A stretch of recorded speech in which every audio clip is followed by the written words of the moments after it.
Hola, buenas tardes a todos. Mi nombre es María Carmen, yo soy antropóloga y este trabajo lo hicimos en coautoría con Victoria González Carmen, que es una colega bióloga de CONICET. Ella trabaja en el INIDEP de La Plata y yo trabajo en el Instituto Germani de Buenos Aires. Nosotras hace unos 10 años por lo menos que estamos colaborando juntas, trabajando en un conflicto de conservación entre organizaciones conservacionistas locales que trabajan en la costa atlántica, que trabajan en la conservación de la industria mexicana y pescadores de las zonas centralmente del sur. ¿Sí?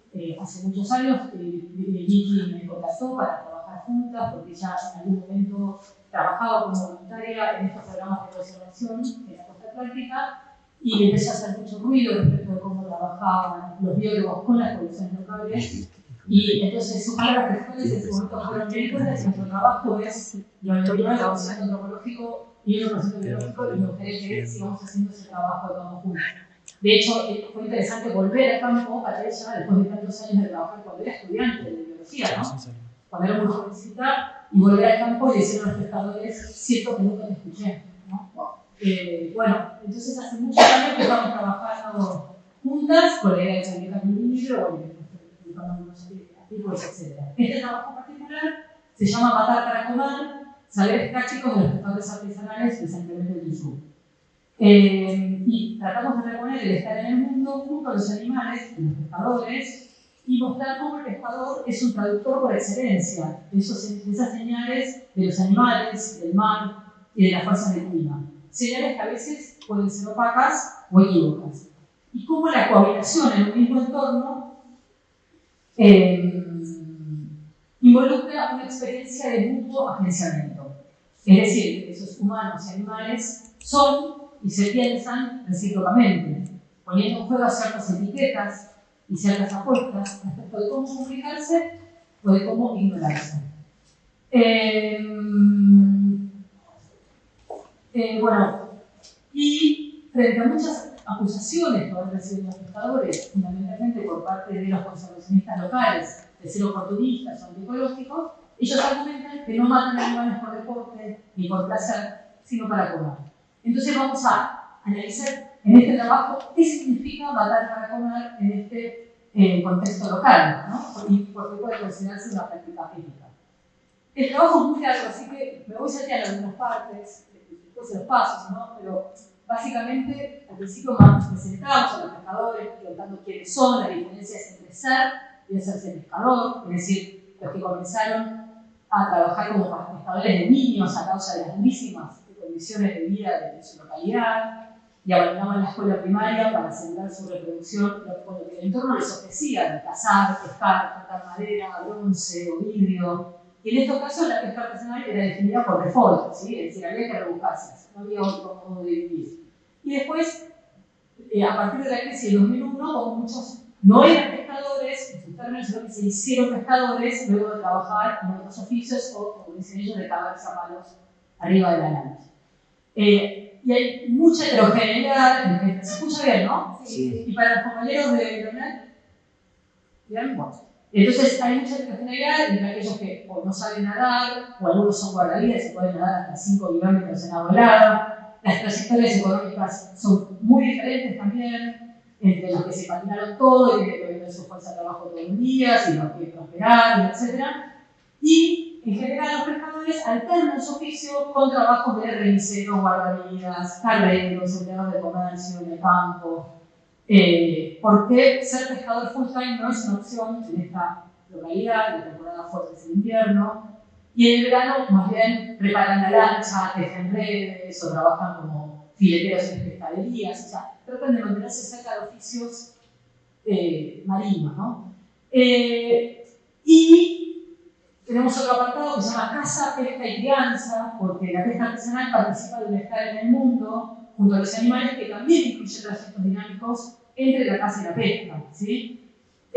San Clemente tiene que esa primera localidad la conoce cuando termina la bahía de San Román, entonces es como ese encuentro entre el mar y el Río de la Plata, y el rías, pantanos, cangrejales. Entonces es muy común esto de utilizar la lancha para buscar carne, ¿sí? Pasar por la barranca mientras se está yendo a pescar, ¿no? Entonces ir navegando a cazar también, ¿no? Y cómo la casa se transforma en una fuente extra para llevar alimento o algún ingreso a la casa, y se trampean nutrias y zorros, se cazan chanchos salvajes, o sea, los axis, con perros, con fusil, también se cazan machos vivos de jabalí para venderlos en los cotos de caza. Entonces, y la casa también es concebida como una de las formas que adoptó su propia crianza. Ellos mismos dicen, nos criamos a chacá, a carpincho, etc. Y también algunos pescadores crían animales como mascotas, ¿sí? Algunos chanchos salvajes criados como madera, después si es necesario los faenan en el invierno.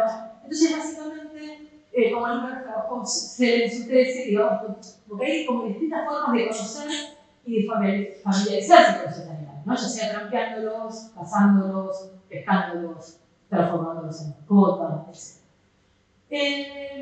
Y muchos de estos oficios o habilidades que alternan los pescadores son recibidos con reservas por otros actores vinculados a la localidad, ya sean los propietarios de casas de veraneo o los biólogos de la conservación que desarrollan programas de conservación allí.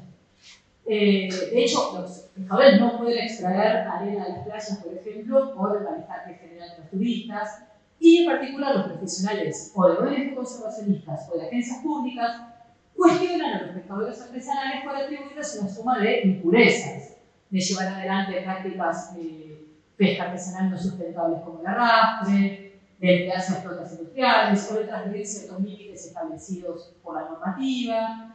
Y ellos creen que hay que romper los biólogos con la figura romántica del pescador artesanal, ¿no? Porque más bien lo ven como pequeños empresarios que manejan un capital, o también los estigmatizan por lo que ellos llaman matar sin sentido, ¿no? Por ejemplo, los peces juveniles y que podrían evitar, ¿no?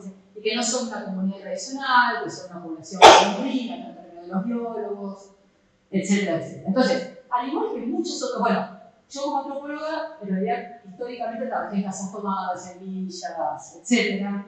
Entonces, para mí es interesante ver cómo, al igual que otros sectores subalternos en los cuales hemos hecho etnografía, como campesinos, indígenas, carreros, habitantes de villas, los pecadores también se ven compelidos a desmarcarse de ese cúmulo de estigmas que pesan sobre sus prácticas de reproducción. Entonces, frente a esos interlocutores externos, ellos todo el tiempo tienen que dar cuenta del contexto más amplio en el cual transcurre su vida y su práctica de trabajo, ¿no? Entonces, por eso ellos se ven obligados a relatar ese propósito noble o al menos inequívoco al cual se detiene ese animal. Entonces, ellos dicen, yo puedo matar un ciervo, un chancho, un carpincho, pero solo para comer. Y bueno, ahí hay muchos testimonios de los pescadores contándole, no sé, 10 cueros de nutrio, con lo cual logró alimentar a sus 4 hijos, o el gato montés, con el cual la venta de la piel de un solo animal pudieron comer un mes. Y a la vez, en otras ocasiones, los pescadores, para desmarcarse de esos estigmas, desplazan esa práctica de caza a un pasado lejano, a un pasado incomprobable, ¿no? Es decir, antes tenías que ser un cazador porque si no en invierno no había nada, etc. Y a la vez también ellos remarcan que no matan venados de las pampas porque es una especie protegida y además conocen a las personas de la localidad que están involucradas en su conservación. Y también aclaran que esas capturas no deseadas de la delfín franciscana y de las tortugas que quedan atrapadas incidentalmente en la red resultan inevitables porque a diferencia de la caza, la pesca no permite apreciar de antemano los ejemplares, es decir, los delfines, las tortugas o los peces juveniles solo van a ser visibles cuando levantas la red. Entonces, ahí trabajamos en primer término el caso de los peces juveniles, ¿no? Que según las circunstancias económicas del pescador, él va a decidir devolverlo al agua o llevarlo al puerto para la venta, ¿sí? Porque a veces la pesca es tan mala que los pescadores se valen de esos juveniles para cubrir aunque sean los gastos fijos del marinero y del combustible. Entonces, no existe unanimidad respecto a cuáles son los límites que no deben quebrantarse respecto de esa pesca de juveniles, pero sí existe cierto consenso entre los pescadores que hablo muy rápido como que que como que cierto equilibrio se rompe cuando se pesca o se caza más de lo necesario para la subsistencia, ¿sí? Para otros pescadores, el rédito de ese recurso va a ser mayor el día de mañana, cuando el pez alcance esa talla adulta y tenga mayor valor en el mercado. Entonces, buena parte de los pescadores van a respetar las reglas que resultan sensatas en el contexto de su propia vida, ¿sí? Ahora, respecto de las especies carismáticos, de los cuales se ocupan los biólogos de esta zona, los pescadores afirman que nadie saldría jamás a poner una red para capturar tortugas o delfines. Esos encuentros inesperados con estos bichos traen consigo, como comentaba Fernando Matías, una incomodidad, ¿sí? Los obliga a pensar y a tomar un montón de decisiones. ¿Y ahora qué hacemos con esta tortuga y con este delfín? Entonces, estos animales no buscados, en principio, no sirven para nada, pero rara vez generan indiferencia. Antes de que se iniciaran los proyectos de conservación conjuntos de pescadores y biólogos que habrán iniciado, no sé, en el año 2000, los pescadores trasladaban esos delfines o tortugas al puerto para ofrecérselos a un conocido. Es decir, si ellos mismos o algún colega podía sacar algún tipo de provecho, al menos iba a haber menos incentivo en esa muerte, ¿sí? Es decir, por ejemplo, el lomo del delfín franciscano se destinaba a la comunidad coreana de General Lavalle, que sí los consumía, o los caparazones de las tortugas eran usados para hacer relojes para los turistas. Entonces, hacerse responsables de esa muerte no elegida equivalía a tomar ese cuerpo y utilizarlo en pos de la propia subsistencia. Entonces, no había que fingir que nada sucedió. No se debía actuar como si ese animal no hubiera muerto en la red, ¿sí? La circulación y la prolongación de esas vidas después de la muerte era su modo de honrar la existencia de ese animal. Pero, a la vez, desde que ellos comenzaron a participar de proyectos de conservación en el año 2000, fueron interiorizando el altísimo valor que tenían esas especies, sobre todo delfines y tortugas, para los expertos. Y entonces ellos empezaron a ofrecerles gratuitamente los delfines y tortugas a los biólogos para que pudieran hacer esos estudios genéticos o para colocar las transmisiones satelitales, etc. Entonces, se trataba de un modo de tratamiento de los animales, de los biólogos, y los pescadores no juzgaban incompatibles con sus propias formas.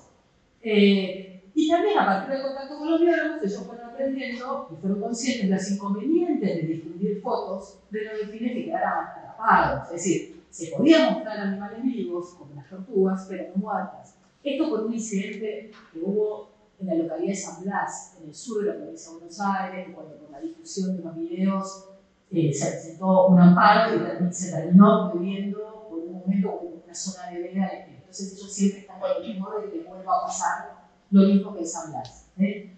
Y después también trabajamos el caso de otros pobladores locales, que por ejemplo son criadores a escala familiar, como el caso de Mayo, que mantenía chanchas y ovejas, las suplementa mamadera y luego las mata para comer o para vender. Entonces, como ya vimos respecto de la caza y la pesca artesanal, la muerte de los animales en el marco de la cría a pequeña escala es parte de una vida compartida que incluye este profundo conocimiento de los animales. De hecho, Nacho nos decía, yo me siento como un maestro jardinero que entre una nube de caras identifica a cada alumno, ¿no? Hablándonos de sus ovejas, ¿no? De cuál viene a saludarlo, etc. Entonces, trabajar con animales en la cría a pequeña escala, en este caso, no solo significa vivir con ellos, sino también que la vida y que la muerte son inseparables. Y que lo que importa, antes que la muerte, es la vida, ¿sí? Y es un poco lo que trabajaba Giddens, el sociólogo, que dice, bueno, cuando una gente actúa según lo que se espera socialmente de él, nadie tiene explicaciones al respecto. Ahora, cuando una gente actúa fuera de esos cánones, constantemente le son requeridos los motivos de su conducta.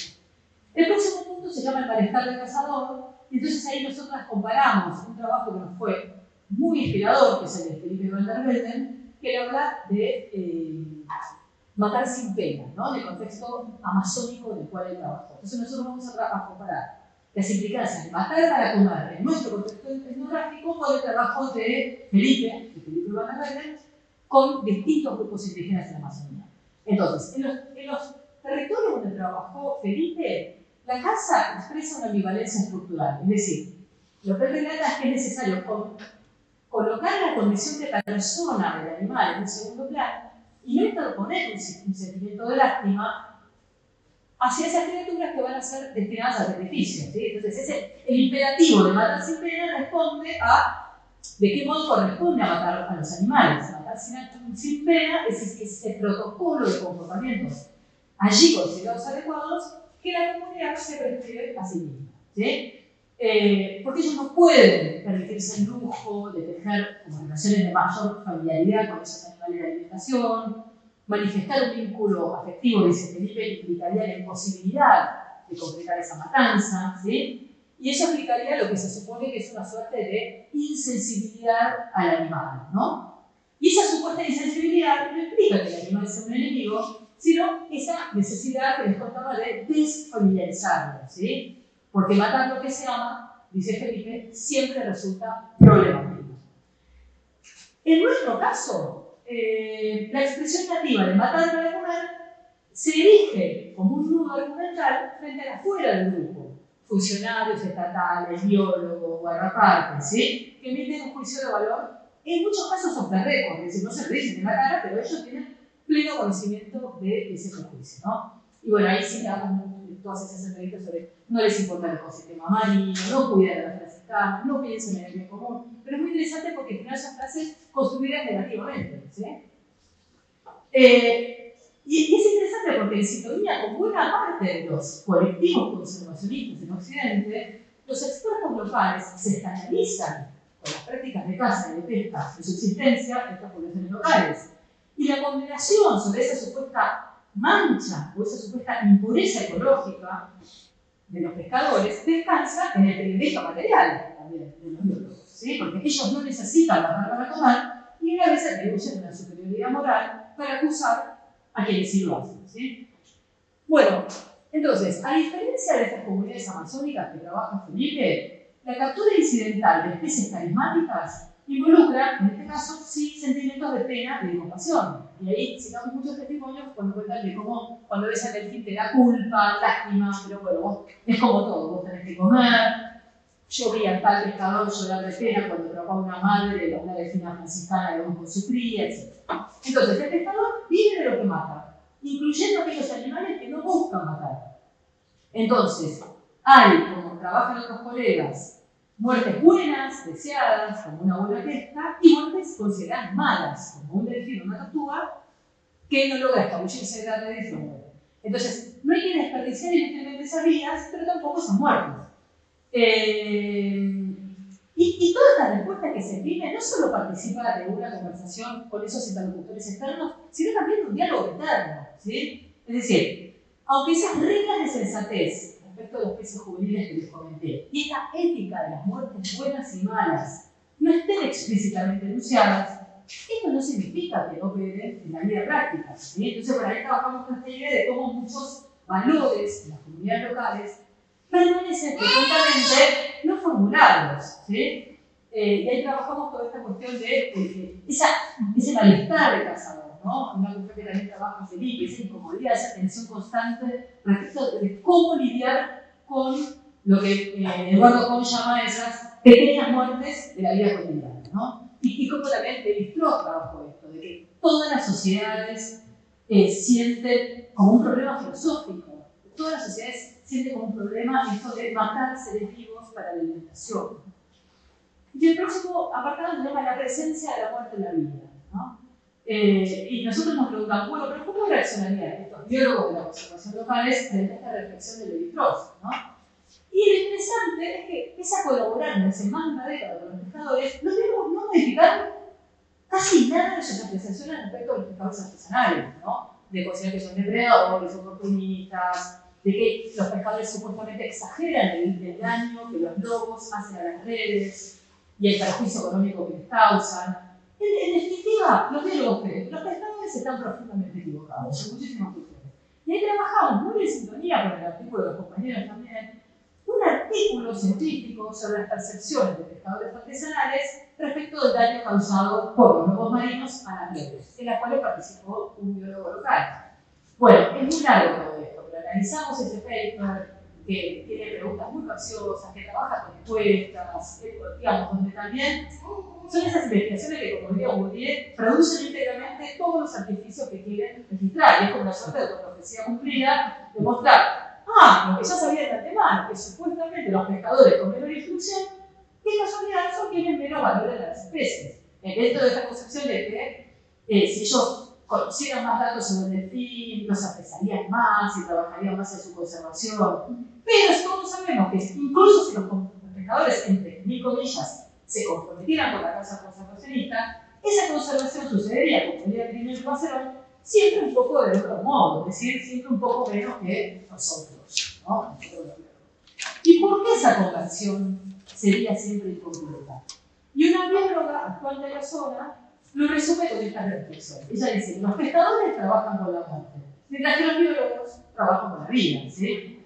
Que para ellos es trabajar con un animal muerto, mientras que nosotros no, hacemos todo lo posible para que el animal viva, ¿no? Y que de eso se trata la conservación. Siempre dentro de esta lógica también de muchos biólogos de conservación, de que ellos hacen un trabajo puro, desinteresado, en contacto con la conservación. Entonces, pero el trabajo justamente tiene que ver con mostrar esto, de cómo no se trata únicamente de trabajar con la muerte. Los pescadores piensan, clasifican y habitan los vínculos no solo con las especies, sino con los animales singulares de cada una de esas especies, ¿no? Y ahí trabajamos con esos agradecen, discúlpame que te mate, pero gracias. Y ahí volvemos sobre otro leitmotiv de muchas etnografías sobre sociedades cazadoras recolectoras, que es esa continuidad entre los modos de existencia de humanos y de animales, ¿no? Y cómo esa continuidad adopta múltiples expresiones, como por ejemplo esta práctica de matar para comer. Y cómo son las propias reglas de los pescadores las que se reproducen a partir de esas muertes, ¿sí? ¿Estoy muy mal? Sí. Estás en 20 minutos. Ok.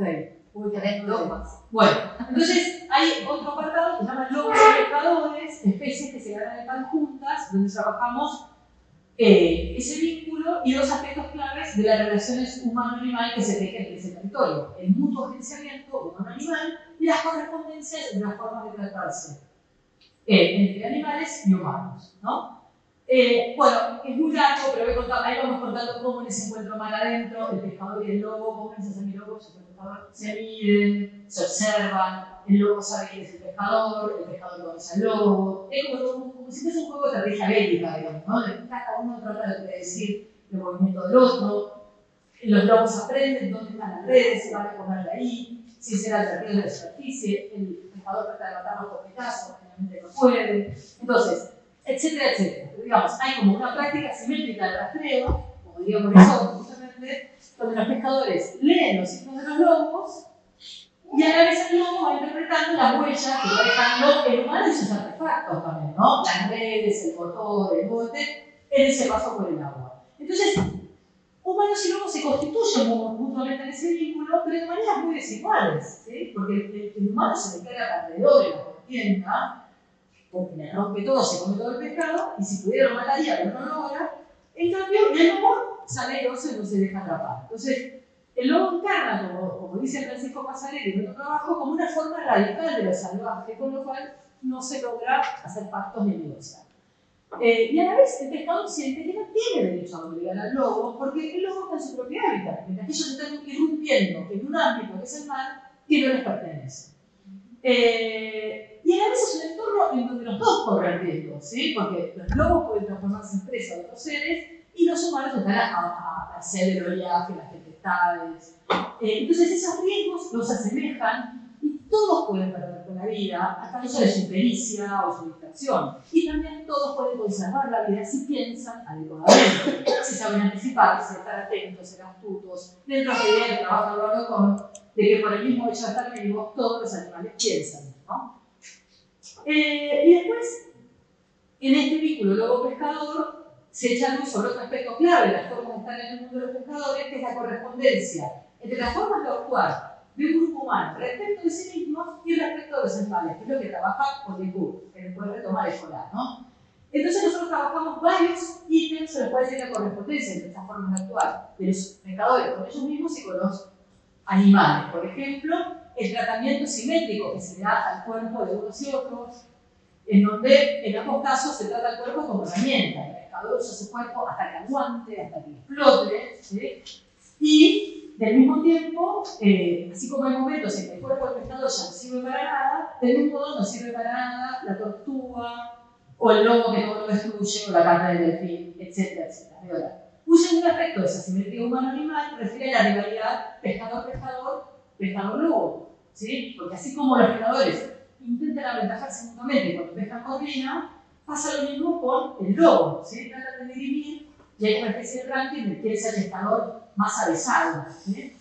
Y un tercer aspecto de ese tratamiento similar asignados a humanos y animales es la comparación de los atributos de unos y otros, porque ellos van estableciendo todo el tiempo analogías entre las formas de pensar los animales y las formas de pensarse a sí mismos. Y así como hay compañeros pescadores que aprenden más o menos rápido, también hay animales más o menos inteligentes, ¿sí? Es como que se clasifica a humanos y animales en un grado de mayor o menor chispa, ¿sí? En un extremo está el lobo, que es lo más inteligente que hay en el agua, e incluso aventaja al pescador, y en el otro extremo corresponde al animal tonto por excelencia para ellos, que es el delfín. Y es interesante porque los biólogos consideran que el delfín es extremadamente inteligente, y eso no viene de los cuales pescadores y biólogos piensan que el otro está súper equivocado. Entonces, así como los pescadores adoptan ojos de bicho, ojos de pez, diría por eso, para predecir los comportamientos, bueno, no es muy largo, no voy a llegar, pero bueno, ahí trabajamos toda esta idea de cómo hay una relación pescador, lobo, pez, tortuga, delfín, que es como una suerte de, como dice Marisol de la Cadena, de enredo ontológico, porque si uno quisiera separar esos elementos, los transformaría en otra cosa. Y entonces, pensarlo contrafácticamente nos ayuda, porque si el pescador desapareciera, los delfines, que lo miran curiosos, notarían su ausencia. Y si el pescador no calara en la red, el lobo tampoco hubiera desarrollado una habilidad súper sofisticada y específica para ir a comer esos peces y escabullirse. Entonces nosotros hablamos de una mutua curiosidad, una curiosidad interespecie, ¿sí? Que se tramita en ambas direcciones y que permite el surgimiento de conceptos, ¿no? Como esto que trabaja el ejemplo del pasaje de lo sensible al inteligible, ¿no? Cómo va surgiendo lo que ellos llaman un lunfardo salviolentino, ¿no? A partir de rasgos únicos de esos peces, de rasgos, digo, de manchas, formas, colores, atributos, nombres propios que ayudan a ver cómo puede en el mercado, pero que tampoco tienen solamente un fin utilitario, porque justamente también los animales se hacen y se les da forma de que esas múltiples diferencias. Y esa sofisticada taxonomía local puede interpretarse como un modo de transformar esos seres opacos debajo del agua en un mundo cognoscible, ¿no? en un nosotros. Y para ir cerrando, conclusiones, la muerte de esos animales no es en sí misma, como vimos, la finalidad del trabajo del pescador, sino reproducir la propia vida. Bueno, toda esta idea de que son sujetos sin interlocución, que cada uno participa del mundo del otro, que cada encuentro es único, y que por eso nosotras, retomando a Rodolfo, pensamos que se puede hablar de un habitus transespecie, ¿no? Retomando la idea de habitus de Bourdieu, retomando esta idea de la curiosidad recíproca, la idea de cómo ese conocimiento es intersubjetivo, de cómo existe un sistema de comunicación entre pescadores y animales que implica negociaciones, usos de etiquetas, mutuos reconocimientos, cómo el hecho mismo de criar animales o de pescar es una forma de relación y de comunicación, y por lo tanto que si ese oficio se extinguiera, también desaparecería esa relación. Al mismo tiempo, retomamos el trabajo de Aníbal Arregui cuando habla de cómo hay un potencial afectivo que emerge de esas relaciones sexuales que puede ser reversible, que esos afectos pueden ser mutables, ¿no? Porque a veces la tortuga es un bicho que genera odio y no sirve para nada, pero también puede inspirar lástima o mucha curiosidad. Quiero decir, esas potencias del animal siempre están abiertas. Nunca está todo dicho respecto de qué puede un animal, ¿no?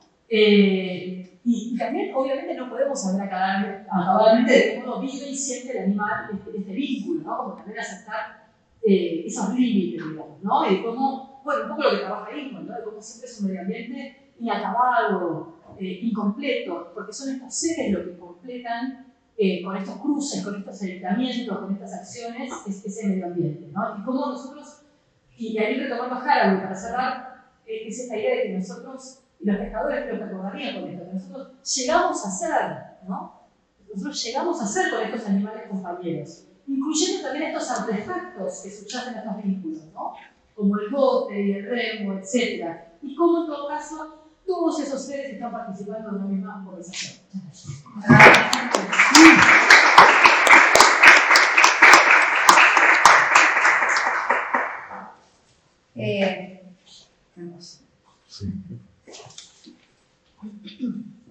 Bueno, muchas gracias. ¿Alguna? Perdón, creo que está bien online, digo, porque no, con la parte biológica. Porque hoy la buscamos y no estaba. ¿Alguien quiere hacer alguna pregunta? Ahí, Samu. Sí, más que. Bueno, a ver. Ordenate. Sí, perdón, pero. Necesito como una semana, 2 semanas, meses para ¿no? que me baje el agua del tanque y reflexionar sobre todas las cosas que nos estás contando. Me quedo con esto de conservacionismo, no cambiar su discurso, porque hay una seguridad, de una ética, de una moral, ¿no? De que su posición es la correcta, ¿no? Y ahí sí que no hay ningún tipo de diálogo posible, o me da esa sensación, ¿no? He interactuado muchísimo con mi laboratorio mismo, hay un montón de biólogos, no de biólogos de conservación, sino que trabajan en otros temas. Esta superioridad moral que también señalaba, ¿no? Mi pregunta sería porque si nosotros digamos, o sea, es más práctica, del orden práctico, del orden de cómo romper con cómo llegar a sensibilizar, ¿no? Estoy usando el término en forma, como también usa el conservacionismo, ¿no? Quieren sensibilizar a las personas sobre el cuidado de las especies. Entonces, ¿cómo los sensibilizamos a ellos, digamos, sobre esta interdependencia? ¿A los biólogos? Yo también hago una mini ahí ya. No, me hiciste acordar un poco al trabajo de Vincent Desprez, ese de los muertos. Nada que ver, ¿no? Pero como la psicología nos pide que hagamos el duelo de la muerte, el trabajo de la muerte, perdón, como para invisibilizar todo lo que existe después, que sería esto digamos, que por esta actitud que podría tener un pescador de decir, bueno, no pasó nada, metí una. Y esto de que, digamos, que la franciscana y la tortuga hacen nacer, cómo se instaura la franciscana y el que hace nacer al pescador y habilitan toda una red de vínculos nuevos que son las que vos tocaste. Entonces, bueno, me pareció hermoso a mí, agradezco un montón esta charla. Bueno, mil gracias. Tantas cosas, ¿no? Para contarte sobre eso, porque por un lado, con la tesis doctoral de Gaby Pierre, no sé si es una compañera, muy interesante, bueno, ya en el grupo de filosofía y la biología. Yo me he leído muchísimos papers, justamente como, a mí me impresiona mucho viniendo de la antropología, cómo estos proyectos de conservación están fijados de antemano. Los papers solo cuentan los éxitos de los proyectos. No sé, están distintos en otra disciplina, porque nosotros todo el tiempo estamos, desde hace 50 años, que fue el surgimiento de la ecología moderna, haciéndonos una autocrítica, latigándonos, digamos, ¿no? Haciendo una profunda autocrítica. Y acá es absolutamente lo contrario. Es decir, cada uno trata de mostrar cómo fue más exitoso y es encubrir cualquier tipo de comillas de falla, y si hay una falla, echarse a la población local es una locura, ¿sí? Entonces también esto de cómo ellos están tratando de extrapolar el programa de conservación de organizaciones internacionales y sin ningún tipo de adaptación local. Para mí esto es un tema central en su vida. Yo trato de acompañarla a todo lo que significa para ella. Ella es mucho más joven que yo, así que también trato de cuidarla, porque son sus colegas, y quienes la evalúan en CONICET también, o sea, es bien complejo para ella. Nosotros hemos participado de los PAN Tortuga, de los planes de acción nacional, de tortugas marinas y de fin franciscana a nivel nacional. Se han armado unos despelotes increíbles, o sea, nosotros presentar PowerPoint sobre, o sea, digo, para ella sí es como toda una búsqueda de conversión de sus padres, de sensibilizados, etc. Pero esto es muy duro, porque esto es visto como una amenaza por parte de ella, es visto como comentaban los compañeros como una traición, y de hecho a los gritos, o sea, nosotros hemos presentado un PowerPoint, me acuerdo, que además nos querían dejar presentar, sobre comparando cómo es un programa transdisciplinario en sentido fuerte y cómo es un programa transdisciplinario en sentido débil, como si fuese en relación a los diálogos de saberes.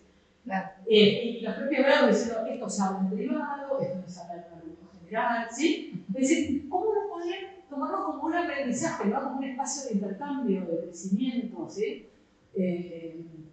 Así que bueno, es muy frustrante, a la vez es un desafío enorme porque el lenguaje de la biología es un lenguaje muy hegemónico, muchos aspectos claves de nuestra vida política, con lo cual hay que salir a contestarnos.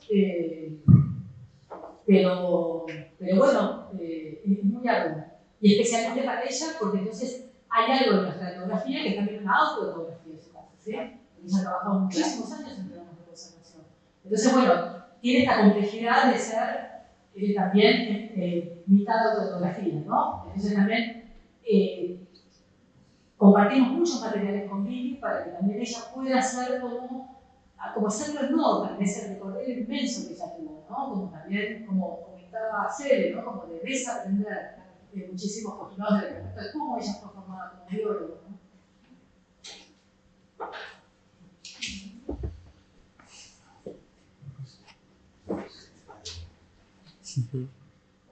No, estoy pensando como millones de cosas, como tengo muchas estrellas acá de pensamiento, pero voy a tomar solo uno de esta tensión y malestar del cazador, ¿no? Sí. Creo que todos la tenemos.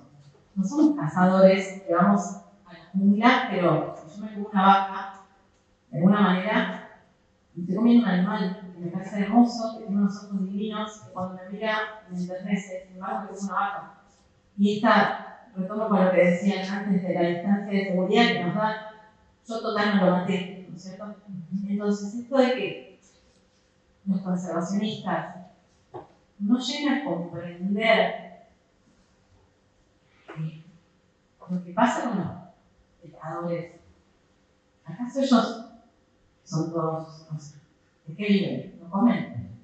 Digo, me parece perdón, por ahí me pongo muy polémica, como ponerse en un pedestal de la conservación ante todo, pero no estamos viendo la sencilla razón de que las personas tienen que comer, que sin embargo, bueno, hay momentos en la pesca que suceden estas cosas, ¿no? Que la tortuga, lamentablemente, amo las tortugas, pero que quedan ahí atrapadas, como que, no sé, hay que darle la vuelta a esto de alguna manera para que se comprenda que todos tenemos un cazador adentro.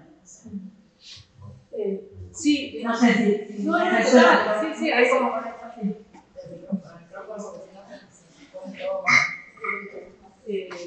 Creo que justo hay un trabajo nuestro que se llama Los límites de la emergencia, entre saberes populares y saberes expertos, los límites de la divergencia entre saberes populares y expertos, donde trabajamos justamente como evento etnográfico, haber participado de este programa de acción nacional de Isla Sicana, y cuando los pescadores tratan justamente, o sea, son reuniones donde invitan a los pescadores, por un lado, para supuestamente hacer una especie de simulacro de participación, ¿no? Por la Oficina Internacional de Financiera, etc. Y por otro lado, para tratar de transmitir las prácticas. Pero cuando los pescadores quieren decir, bueno, nosotros vamos a colaborar más en la conservación del delfín, si vos también colaborás con nosotros en que haya un mejor ordenamiento territorial, porque el problema es que en realidad las flotas semi-industriales terminan pescando en las millas náuticas que no le corresponden, entonces ellos se ven compelidos a que al revés, y también en lugares donde no le corresponden. Pero entonces hay como una visión, es un conservacionismo monológico, ¿sí? No es dialógico, en realidad. Todo el tiempo los pescadores son interrumpidos y dicen, bueno, pero eso es tema para otro taller, acá estamos hablando de la delfín tropical, ¿sí? No vamos a hablar del aumento pesquero, entonces donde no hay negociación, ¿sí? Y donde no hay posibilidad de que, como debería ser, de que el delfín de los pescadores y todo lo que implica el delfín es inseparable de otras cuestiones, dialogue con el delfín del biólogo. Y los demás pescadores dicen, justamente cuando ellos hablan de las especies de extinción, dicen, nosotros somos una especie de extinción. ¿Eh? Así que va totalmente de acuerdo con lo que decís, estoy absolutamente de acuerdo con esto que vos decís simpáticamente como metáfora, ¿no? Todos somos cazadores. Muchas gracias. Bueno, ¿no?